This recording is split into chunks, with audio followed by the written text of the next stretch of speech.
I'm Bill Payne from Ardell Payne and Partners. We're consulting engineers in this area, and we've been helping the community centre for a number of years now in expansion and maintenance of their facilities. But I've been working with Jim Beatson, who's the project officer on this, and Sean and I have just worked out the details of this demobilisation and installation of the new screen over the last few days. But I've been working with Jim for the last 6 months in working out the logistics of the screen, how it's going to, what we can get to fit into the old screen envelope. My name's Jim Beatson. I'm the grant writer and project officer for Byron Theatre.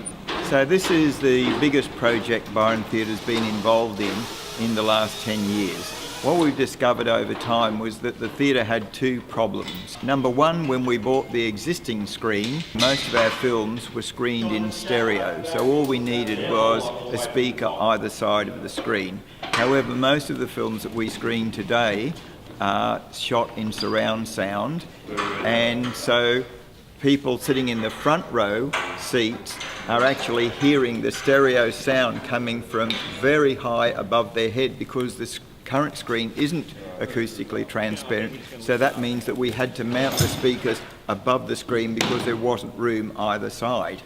The second problem was that live performers are playing from the centre of the stage where the speakers are well behind the microphones. So they were getting feedback through their foldback speakers, which the audience wasn't hearing, but the performers were, and the performers found that really irritating. So we corralled 5 audio engineers into this place, and the solution was to get rid of the old screen and to have 2 sound systems, one for performers and one for cinema.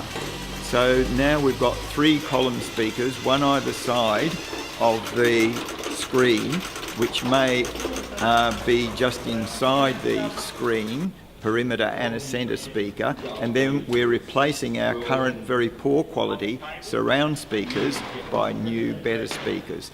We've also bought a huge number of ancillary audio visual gear, a vision switcher, so that people backstage, people in front of house and in the bio projection box can all see what's going on all over the theatre. So comms gear so that they can all talk to each other. We're hoping that this solution will solve all of our audio problems. Fingers crossed.